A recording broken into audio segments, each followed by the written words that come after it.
Muy bien, queridos amigos, amigas que nos están acompañando, hermanos de iglesia también que están viendo la transmisión. Para nosotros es un gusto poder saludarlos nuevamente, estar con ustedes un martes más, hoy día con la lección número 14. Y, cierto, vamos a comenzar este estudio número 14 que lleva por título ¿Hay una iglesia verdadera?, que enseña la Biblia acerca de las características que debe tener la iglesia que tú debes seguir.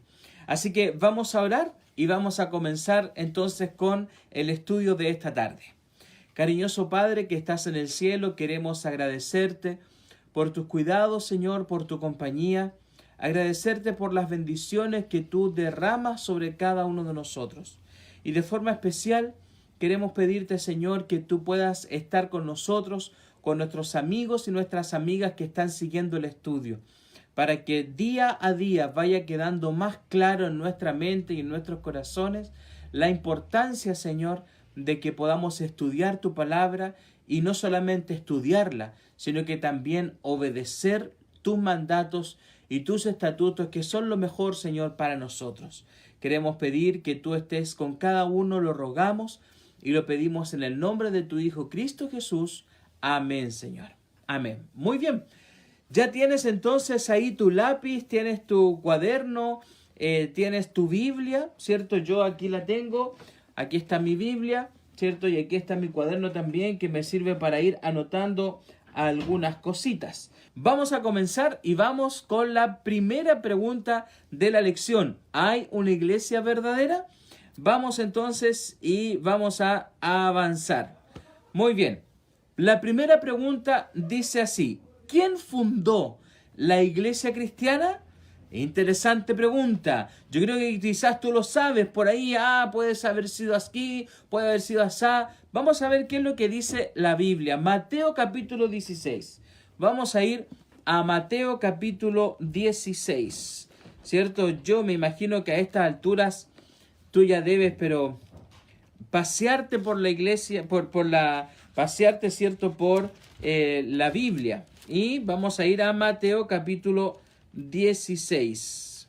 Mateo capítulo 16. ¿Y qué dice Mateo capítulo 16? Versículos 16 al 18. Mateo capítulo 16, versículos 16 al 18. Y tenemos las siguientes alternativas. ¿Quién fundó la iglesia cristiana? ¿La fundó Pedro? ¿La fundó un profeta? ¿La fundó Cristo? ¿O no se sabe quién fundó la iglesia cristiana? ¿Te acuerdas que la iglesia cristiana comenzó, ¿cierto?, con la venida de Cristo, con su ministerio, y después siguieron los apóstoles y todos los discípulos que siguieron, ¿cierto?, en adelante, primer siglo, segundo, tercero, ¿cierto?, siglo de la era cristiana o del después de Cristo. Mira lo que dice la Biblia aquí en Mateo capítulo 16, versículo 16 al 18. Dice: respondiendo Simón Pedro dijo: tú eres el Cristo, el Hijo del Dios viviente. Entonces le respondió Jesús: bienaventurado eres, Simón, hijo de Jonás, porque no te lo reveló carne ni sangre, sino mi Padre que está en los cielos. Y yo también te digo que tú eres Pedro, y sobre esta roca edificaré mi iglesia, y las puertas del Hades no prevalecerán de ella. Mira qué interesante. Mira, este versículo ha servido, pudiéramos decir, para algunas confusiones respecto de el origen o del fundamento de la iglesia. Yo solamente voy a dar un par de comentarios y fuera de programa, ¿cierto? Como decimos, fuera del curso, voy a explicar algo brevemente que tiene que ver con el idioma, el griego, ¿cierto? Vamos a ir un poquito en esta frase al griego y vamos a explicar algo para que quede mucho más claro todavía. Miren, dice que el contexto de este versículo, ¿cierto?, es que Cristo les pregunta a los discípulos: ¿quién dicen ustedes que soy yo? Y Pedro le responde: tú eres el Cristo, el versículo 16, el Hijo del Dios viviente. Pedro hace una confesión y hace una afirmación y le dice, mira, tú eres el Hijo del Dios viviente. Y le responde Jesús, bienaventurado eres por lo que tú acabas de decir. Y en el versículo 18 dice así, yo también te digo, aparte de lo que tú estás diciendo, yo también te digo que tú eres Pedro. ¿Se llamaba Pedro así? ¿O se llamaba de otra forma? Se llamaba Simón y tenía por sobrenombre Pedro. No era el nombre real, ¿cierto?, del apóstol Pedro como todos nosotros lo conocemos. Él se llamaba Simón. De hecho, aquí en el versículo 17 le dice Jesús, bienaventurado eres Simón, porque no te lo reveló carne y sangre lo que tú estás diciendo. Pero mira lo que dice después. Yo te digo, tú eres Pedro, y sobre esta roca edificaré mi iglesia. ¿Y qué iba a pasar con la iglesia? Las puertas del Hades no prevalecerán contra ella. O sea, iba a ser una iglesia que no iba a morir. ¿Ya? Ahora mira, en la tradición popular, ¿cierto? Si yo te preguntara en este momento sobre quién está fundada la iglesia, tú me dirías sobre Pedro. Porque es la tradición general. Pero mira qué interesante. Vamos a hacer un análisis muy rápido. Primero, se llama iglesia cristiana, o sea, iglesia de Cristo, no iglesia de Pedro. Primero, solamente un lenguaje simple. No, es la iglesia de Cristo, no es la iglesia de Pedro. Segundo, el nombre de Pedro no era Pedro, era su sobrenombre. Él se llamaba Simón. O sea, ¿qué es lo que está haciendo Pedro? O sea, ¿qué es lo que está haciendo Jesús aquí? Está dando una explicación muy simple de algo que le iba a enseñar. Y mira, primero vamos a responder la pregunta, antes de pasar a la explicación que yo quiero hacer contigo. ¿Quién fundó la iglesia cristiana? La iglesia cristiana se fundó y se fundamentó en Cristo. Por eso se llama iglesia cristiana, ¿ya? Pero tú dirás, no, pero es que aquí le está diciendo que sobre Pedro va a fundamentar la iglesia. Mira, yo quiero explicarte algo. Y aquí vamos a ir, quiero que pongas mucha atención aquí a estas dos palabras. Esto no está en el curso, pero yo quiero explayar un poquito más para que quede más claro esto. Mira, aquí hay dos palabras que se ocupan en una frase, en esta frase que sale aquí en Mateo. La primera es Petros, que es la palabra que está aquí. Petros, ¿ya? Está en griego y está en español. Pero también al lado está la palabra Petra, ¿ya? Y la palabra Petra no es igual a Petros. Son dos palabras que tienen la misma raíz, pero son palabras diferentes. Y mira lo que significan en el griego estas dos palabras. Aquí ya vemos de inmediato que Petros, que es la palabra que está al lado de acá, ¿cierto? No es el nombre, sino que tiene un significado. ¿Y cuál era el significado? El significado de Petros es un pedazo de piedra, ¿ya? Es una piedrita, es esta piedra que se deshace, es esta piedra que se quebraja, ¿bien? Y el significado de Petra es esto que nosotros conocemos como el peñasco, como esa roca que tú solamente puedes sacar cuando le pones dinamita y la destruyes. Esa es la roca, ¿cierto?, que se está describiendo aquí. Mira, el texto bíblico, solamente ese texto dice así. Dice, yo también te digo que tú eres Pedro, y sobre esta roca, está diciendo Cristo, edificaré mi iglesia. ¿Quién era Petro? Era Simón. ¿Quién era Petra? ¿Quién era la roca que dice aquí? Era Cristo. Por eso él dice, sobre esta roca se va a edificar la iglesia y no va a prevalecer el Hades. Y mira, quiero que quede un poquito más claro. No sé si alcanzas a ver estas letras que están aquí.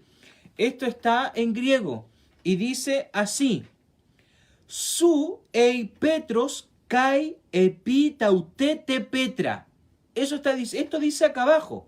¿Y qué dice acá abajo? No sé si alcanza a ver, pero en la primera parte dice tú, ese su es tú, ei, no sé si se alcanza a ver ahí un poquito, ei, el ei viene del verbo griego eimi, ¿ya? Y el verbo eimi es ser o estar. Entonces dice, tú, ser o eres, en este caso está conjugado, Petros. Ahí dice, tú eres Petros. Y kai, epi y ¿sobre qué? Este epi que está aquí, epi, ¿sobre qué? Sobre taute te petra, o sea, sobre esta roca tú no eres capaz de soportar. Tú eres Petros, tú eres una roca pequeña, pero yo soy Petra, le dice Cristo. Yo soy la roca, soy la roca angular, yo soy el fundamento real. Y sobre esta Petra, este es el tauté que está aquí. Tauté es un pronombre demostrativo. O sea, Cristo está diciendo que sobre él se está demostrando a sí mismo. Él es la piedra, él es la roca sobre donde se fundamenta la iglesia y donde se fundamenta, ¿cierto?, esta iglesia. ¿Bien? Ok, entonces, yo solamente quise salirme un poquito del curso para que tú pudieras entender el por qué hay esta confusión, ¿ya?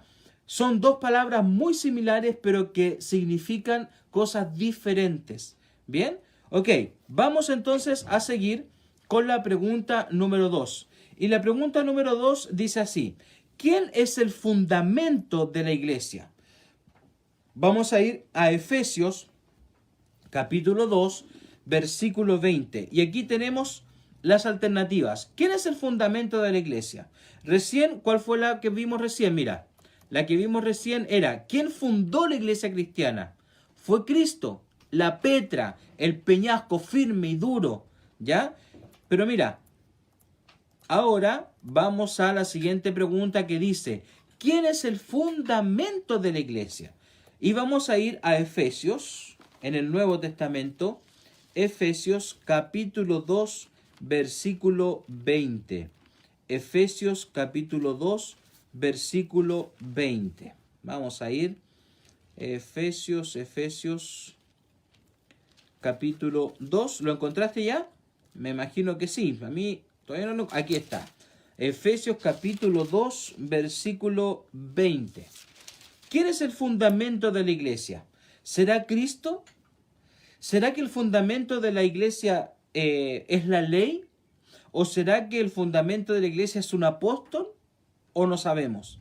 ¿Qué dice Efesios 2:20? Mira, dice así: edificados sobre el fundamento de los apóstoles y profetas, siendo la piedra principal de ángulo Jesucristo mismo. Entonces, ¿dónde está el fundamento principal de la iglesia? Ya lo veníamos diciendo, es Jesucristo. Es Cristo el fundamento de la iglesia. Es Cristo, es donde nosotros fundamentamos toda nuestra teología. Es el mismo Dios. Entonces, cuando nosotros pensamos y decimos, bueno, ¿sobre quién está fundada la iglesia? La iglesia es la iglesia cristiana, la iglesia es del fundamento principal es Cristo. ¿Bien? Ok, vamos a la pregunta número 3. ¿Quiénes son los dirigentes de la iglesia? Porque la iglesia tiene que gobernarse de alguna forma. ¿Quiénes entonces en este caso serían aquellos que dirigen la iglesia? ¿Será solamente una persona? ¿Será que la iglesia se dirige entre varias personas? ¿Será que los dones de Dios se reparten a la iglesia para poder dirigirla? Vamos a ir a Efesios 4. Ahí mismo donde estábamos, Efesios 4, capítulo 11, versículo 11 y 12. Versículo 11 y 12. Mira lo que dice aquí, ¿cierto? En Efesios capítulo 4, versículos 11 y 12. Dice así: y él mismo constituyó a unos apóstoles, a otros profetas, a otros evangelistas, a otros pastores y maestros.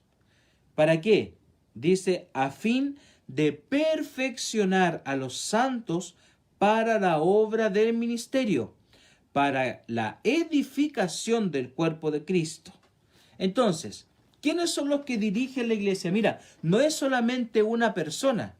No hay un ente que dice esto se hace así y listo, así se hace. No, la iglesia está compuesta por muchas personas y estas personas, ¿cierto?, tienen diferentes dones. Estas personas no son todas iguales. La iglesia no es todos son pastores, todos son predicadores, todos son apóstoles, todos son maestros. No, hay una variedad, ¿cierto?, de dirigentes. Y según lo que decía aquí, los dirigentes son los apóstoles. ¿Qué es lo que es un apóstol? Es alguien que es enviado, es alguien que va a predicar. Eso significa apóstol, del griego apóstolos, que es enviado, que es alguien que lleva una buena nueva. ¿Qué también tenemos? Profetas. Los profetas son los que hablan a otras personas en el nombre de Jesucristo. Los evangelistas, ¿cierto?, los que predican la palabra. Los pastores, los que dirigen de alguna forma, ¿cierto?, las iglesias, en este caso la iglesia adventista. Y maestros, los que enseñan. ¿Te fijas? Aquí en lo que nosotros conocemos como la escuela sabática todos los sábados, hay gente que está, ¿cierto?, especializada para poder enseñarle a los demás lo que ellos tienen que aprender e ir repasando lo que se va estudiando durante la semana. Bien, todos estos son parte de los dirigentes que componen la iglesia. Bien, pregunta número 4. ¿Cuál es la triple misión de la iglesia? ¿Cuál es la triple misión de la iglesia? Vamos a ir entonces a Mateo capítulo 4, versículo 23. Mateo capítulo 4, versículo 23. Vamos a ir ahí. Mateo capítulo 4. Vamos allá. Mateo capítulo 4, el primer libro del Nuevo Testamento. Mateo capítulo 4, versículo 23. Mateo capítulo 4, versículo 23. ¿Lo encontraste? Mateo capítulo 4, 23. Y mira lo que dice aquí de Cristo, que obviamente tiene que ser la misión de esta iglesia cristiana. Mira, dice el versículo. Y recorrió Jesús toda Galilea, enseñando en las sinagogas de ellos, predicando el evangelio del reino y sanando toda enfermedad y toda dolencia en el pueblo. Entonces, ¿cuál es la misión de la iglesia? ¿Cuál es la misión que nosotros tenemos aquí en este mundo? Está muy simple. Enseñar, predicar y sanar. Exactamente como lo hacía nuestro Señor Jesucristo. Recorrió Jesús toda Galilea, enseñando en las sinagogas, predicando el evangelio y sanando toda enfermedad. Sabes, querido amigo y querida amiga, cuando tú entras a esta iglesia, cuando entras a la iglesia, en este caso la iglesia adventista, que trata, ¿cierto?, de poder cumplir con todos estos requisitos, tú te das cuenta que siempre hay un lugar para ti. Siempre hay un lugar donde tú puedes desarrollar tus dones. Siempre existe el lugar donde tú te puedes desarrollar y puedes ayudar a enseñar, puedes ayudar a predicar y puedes sanar. No solamente sanando milagrosamente, tú sanas con tus palabras, tú sanas con tus actos, tú sanas visitando, tú sanas predicando. Qué lindo, ¿cierto? Es que Dios nos da la posibilidad de poder ayudar a otras personas a poder, ¿cierto?, a llegar a Cristo. Bien, ¿cuál es la triple misión de la iglesia entonces? Enseñar, predicar y sanar. Muy bien, vamos a la pregunta número 5. ¿Cómo debe gobernarse la iglesia? Vamos a ir a Hechos, capítulo 6. Vamos a ir a Hechos. Mateo, Marcos, Lucas, Juan, Hechos. Vamos a ir a Hechos, capítulo 6. Bien, Hechos, capítulo 6. Y Hechos, capítulo 6, ¿cierto?, comienza relatando un problema. La iglesia no está exenta de problemas, querido amigo. La iglesia somos personas. Tú y yo somos la iglesia. La iglesia no es el templo, la iglesia no es la edificación. Nosotros somos la iglesia. Y la iglesia tiene problemas también, porque está compuesta por seres humanos, cada uno diferente. Pero debemos avanzar unidos. Mira lo que dice aquí Hechos capítulo 6, versículos del 1 al 4. En aquellos días, como crecía el número de los discípulos, hubo murmuración de los griegos contra los hebreos, de que las viudas de aquellos eran desatendidas en la distribución diaria. Había un problema, ¿no? Los griegos decían que las viudas no eran tan atendidas como las viudas de los hebreos. ¿Bien? Ok. Entonces los 12 convocaron a la multitud de los discípulos y dijeron: ¿no es justo que nosotros dejemos la palabra de Dios para servir a las mesas? Buscad pues entre vosotros a 7 varones de buen testimonio, llenos del Espíritu Santo y de sabiduría, a quienes encarguemos este trabajo. Y nosotros persistiremos en la oración y en el ministerio de la palabra. Mira, aquí había un problema. Los discípulos, los apóstoles, ya no estaban dando abasto para poder atender todas las cosas que estaban pasando en la iglesia. Y lo más probable es que sí haya habido algún problema ahí. Por algo, ¿cierto? Los griegos comenzaron a reclamarle a los discípulos porque veían que había una diferencia. Entonces, ¿cuál es la recomendación de los 2 apóstoles? Busquen entre ustedes, de entre ellos mismos, ¿cierto?, a 7 varones, 7 diáconos que puedan ayudar en estos otros menesteres, ¿ya? Y fue así como, ¿cierto?, la iglesia nombró a los primeros diáconos que están registrados en las Escrituras. Entonces, mira, ¿cómo debe gobernarse la iglesia? Primero, en un orden y bajo la conducción del Espíritu Santo. Es interesante porque, mira, cuando ellos eligen a los dirigentes, cuando comienzan a ser elegidos los dirigentes, la misma gente era quien los elegía. En la iglesia adventista se ocupa el sistema representativo. Y el sistema representativo tiene que ver con que los ancianos, los diáconos, los directores de cada departamento salen desde la propia congregación. No los elige el pastor. El pastor no tiene, ¿cierto?, la prerrogativa de decir: ya, usted va a ser el diácono, usted va a ser el director, usted va a hacer esto, usted va a hacer esto otro, porque la iglesia se comanda, la iglesia adventista, de acuerdo a la representatividad, ¿cierto? Y se forma una comisión de nombramiento que son los mismos hermanos y van eligiendo con la ayuda del Espíritu Santo a aquellos hermanos que tienen diferentes dones y que son llamados a servir en la iglesia por 1 o por 2 años.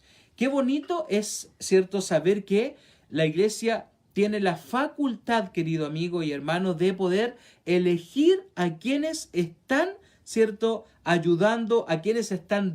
Y el pastor que está a cargo de las iglesias también es elegido de forma representativa, y así en todos los estamentos de la iglesia. Así como cuando los 12 discípulos dijeron: ustedes elijan entre ustedes, así como Jesús los eligió a ellos, ahora ustedes elijan entre ustedes gente que pueda ayudar de la misma forma, pero nunca sin avanzar con la conducción del Espíritu Santo. Esto no es política, aquí no se hace política. Aquí hay todo un sistema de trabajo en el cual, ¿cierto?, los mismos hermanos eligen a quienes, ¿cierto?, han de tener los dones, y si no los tienen, el Espíritu Santo los ayuda y los anima para poder, ¿cierto?, avanzar en la obra del Señor. Muy bien. Pregunta número 6. ¿Qué ejemplo debe seguir la iglesia? Vamos a ir ahí a Juan capítulo 13, versículo 15. Vamos a ir a Juan capítulo 13, versículo 15. Vamos ahí. Mateo, Marcos, Lucas y Juan. Juan capítulo 13. Juan capítulo 13. Muy bien. Juan capítulo 13, versículo 15. Dice así: y me alegro por vosotros, perdón, Juan, acá, perdón, estoy perdido. Juan capítulo 13, estaba leyendo en el capítulo 11. Juan capítulo 13, versículo 15, y dice así: porque ejemplo os he dado para que como yo os he hecho, vosotros también hagáis. ¿Y quién está hablando aquí? Jesucristo. Entonces, dice el versículo: porque ejemplo os he dado, para que como yo os he hecho, vosotros también hagáis. Entonces, ¿cuál es el ejemplo que nosotros debemos seguir en la iglesia? El ejemplo de Jesús. Y este ejemplo, querido amigo, es en todo el aspecto del funcionamiento de la iglesia.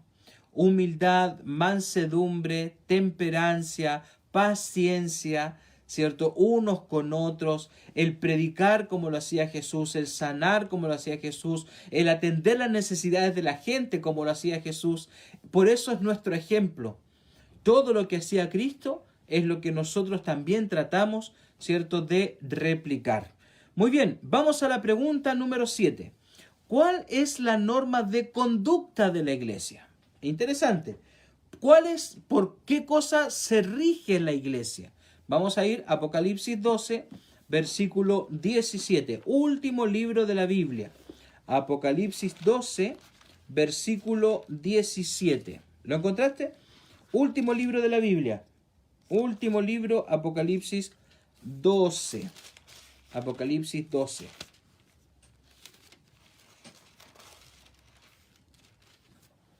¿Lo encontraste ya? Apocalipsis 12, versículo 17.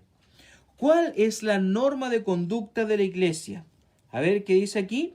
Entonces el dragón, que es Satanás, se llenó de ira contra la mujer, que es la iglesia. Acuérdate que Apocalipsis es un libro simbólico y cada símbolo tiene su referencia.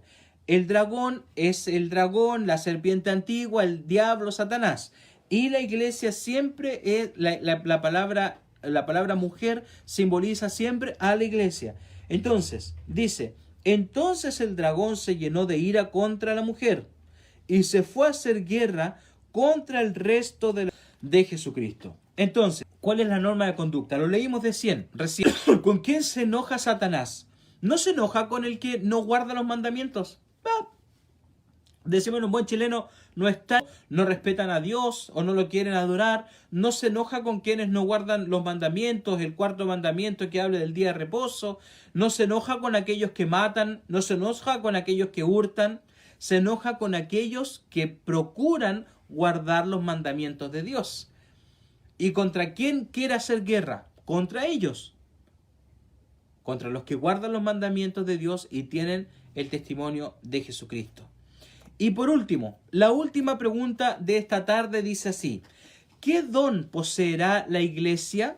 Y mira, Apocalipsis 12, 17 lo leímos recién.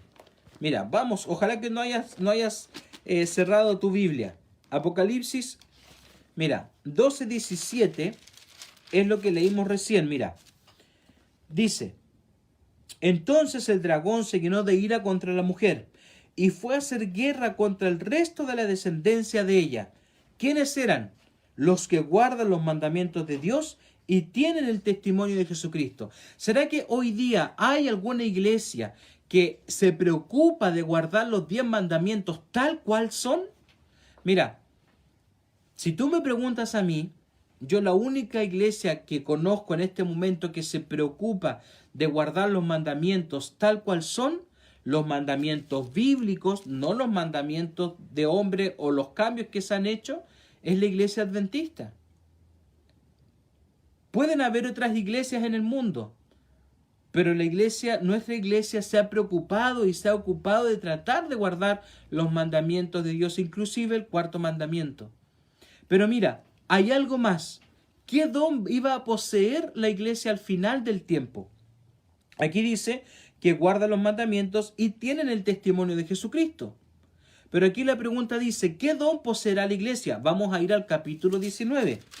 Vamos a avanzar en Apocalipsis y vamos a ir al capítulo 19 y el versículo 10. Y mira lo que dice aquí. Dice, yo me postré a sus pies para adorarle. Y él me dijo, mira, no lo hagas. Yo soy consiervo tuyo y de tus hermanos que retienen el testimonio de Jesús. ¿Qué era lo que decía al final del versículo anterior?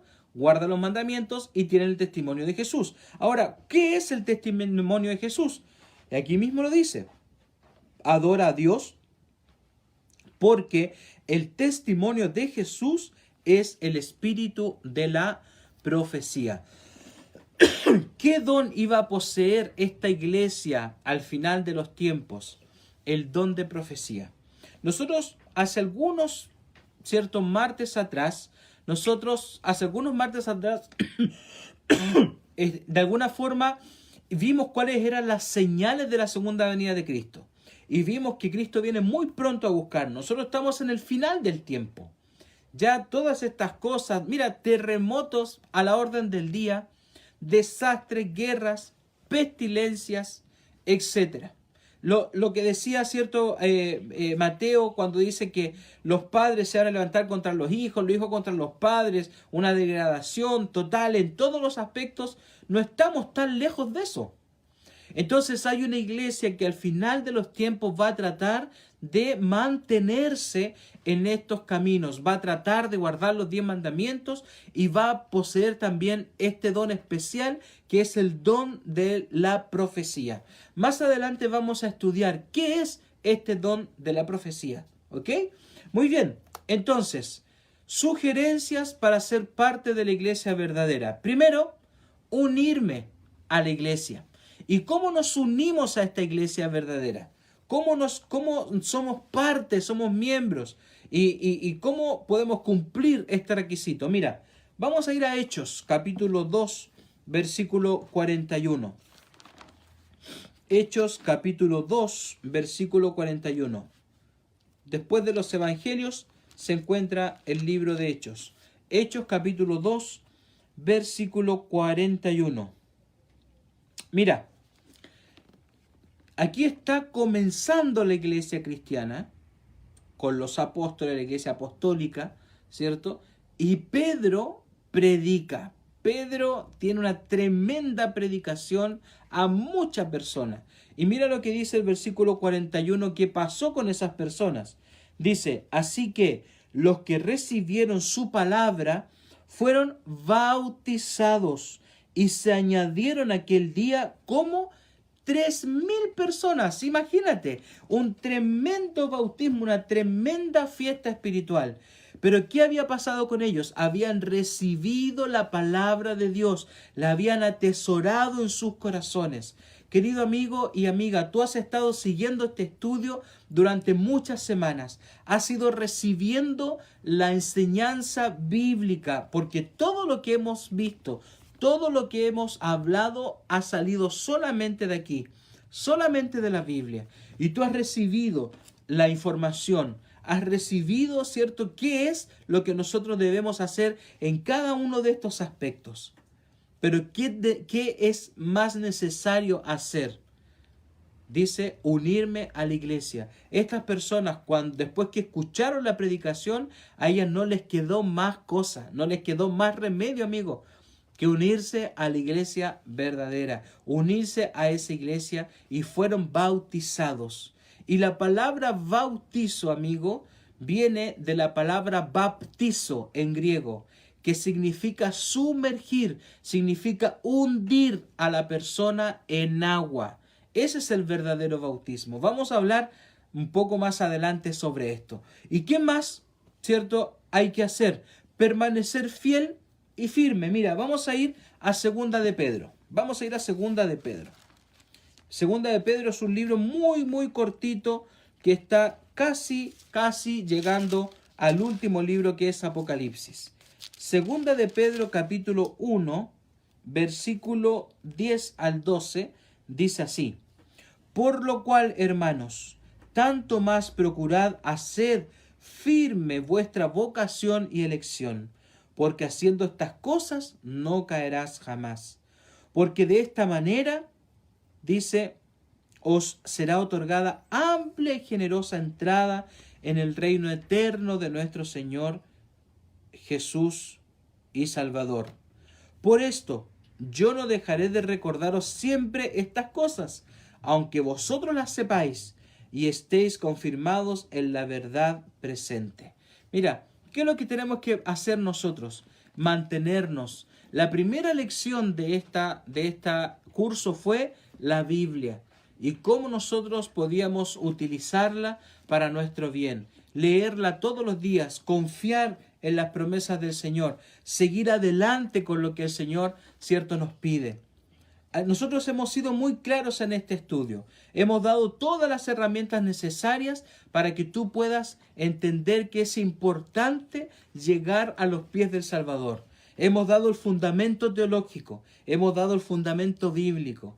Ahora falta que tú puedas avanzar y tomar la decisión más linda que puedes tomar en tu vida, que es entregar tu vida a Cristo por medio del bautismo y pertenecer a esta iglesia, ¿cierto?, que guarda los mandamientos de Dios y tiene la fe de Jesús. ¿Bien?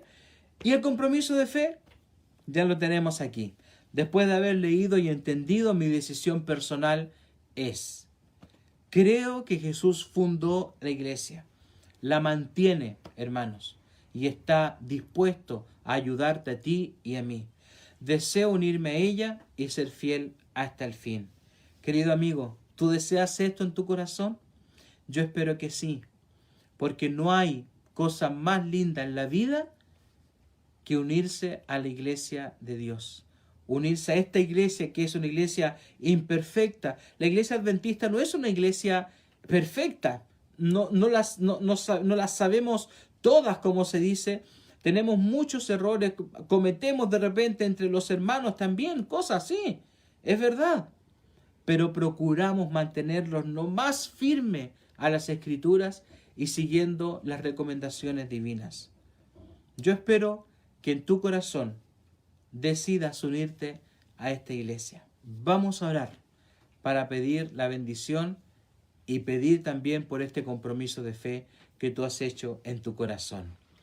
Cariñoso Padre que estás en el cielo, queremos darte gracias, Señor, porque tú nos permites seguir estudiando tu palabra y nos permites, Señor, también saber cuánta cosa hermosa tenemos para nuestras vidas y cuánta cosa linda tú quieres para nosotros. Pero, Señor, también entendemos que la forma de unirse a esta iglesia es por medio del bautismo bíblico. Así como tú lo hiciste, así como nos dejaste ejemplo, así también, Señor, tú deseas que nosotros lo hagamos para pertenecer a tu iglesia, Señor, en este mundo que ya está a punto de terminar. Ayuda a nuestros amigos a que estas decisiones puedan estar en sus corazones, puedan cimentarse en sus mentes y puedan entender, Señor, que lo más lindo que podemos hacer en la vida es bautizarnos en tu nombre. Cariñoso Dios, queremos rogar todo esto y lo pedimos en el nombre de tu Hijo Cristo Jesús. Amén, Señor. Amén.